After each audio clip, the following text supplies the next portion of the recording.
Dr.Diana Atwine omuwandiisi w'enkalakalira wa Minisitule y'ebyobulamu agamba nti enkolagana n'okussa ekimu bibeewo mu malwaliro okusobola okutuusa obujjanjabi eri abantu ng'era Minisitule y'ebyobulamu yakusigala ng'ekolagana wamu n'amalwaliro g'obwannannyini mu Uganda okutuukiriza kino. We cannot say public sector will be able to do this or private sector will do it.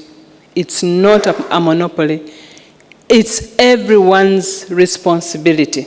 Agamba nti omutima ogwaliwo mu biseera bya COVID-19 gwe gulina okugobererwa.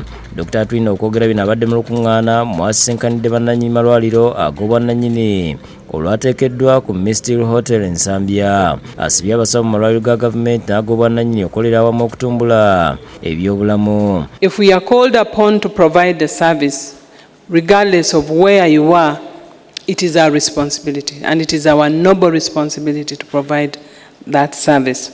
Abudde abamalwaliro ag'obwannannyini bulijjo okubatuukirira nga waliwo ekyetaagisa. Our doors are open and we just want to continue to strengthen that relationship between us and you. Grace Kiwanuka wa Uganda Healthcare Federation agambye nti basanyufu olw'obweyamo n'enkolagana eriwo wakati wa Minisitule y'ebyobulamu n'amalwaliro g'obwannannyini. So kye tuliko kati tukubiriza Gavumenti, tukubiriza omukulu Mwami Museveni akkirize ensure ebeerewo tutereeze mpola mpola ng'ensi endala bwe zibaddewo. Dr. Kanyenje Gakombe akulira ekitongole kya Kenya Healthcare Federation ayogedde obwetaavu obuliwo okusaawa enkolagana. Because that is one way of protecting the poor from poverty through catastrophic spending.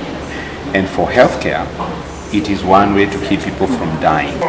Boba Nalutali mu ggwanga basabye abasomesa okwenyigira mu nteekateeka ey'okwagazisa abantu okugaba omusaayi. Oba bafunye accident wesanga nga twetaaga ogw'omusaayi mu bwangu kati ffe nga Rotary Club of Kampala Morning Stars tugamba nti nedda tulina okwenyigira ku mulimu ogwo tukukole. Bano okuva mu Rotary Club ya Kampala Morning Stars nga bakulembeddwamu Pulezidenti waabwe Hilda Drabo basinzidde mu lusiisira lw'ebyobulamu lwe bategese kasokoso ekisangibwa mu munisipaali y'Ekira nga bali wamu n'ab'ekitongole kya Nakasero Blood Bank mwe bakuŋŋaanyiriza omusaayi. Drabo asiimye abantu b'e Kasokoso olw'okuvaayo mu bungi ne bagaba omusaayi. Tomanya w'olyagala musaayi, tomanya muntu owalyagala omusaayi, so kirungi nnyo okuba nga tusobola okugaba omusaayi. Mu mukolo guno bannalutalo abayizi b'amasomero ag'enjawulo bavuganyizza mu kuwandiika emboozi ekwata ku bulamu bw'abantu obwa bulijjo era nga banaddwa babakwasizza ebirabo okubasiima.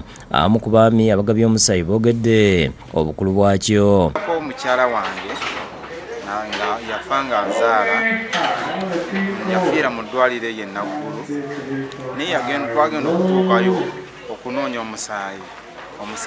Wabula bba abakulu b'amasomero e Kasokoso nga bakulembeddwamu Teddy Katunguka beeyamye okwongera okukunga abantu okwongera okujjumbira okugaba omusaayi.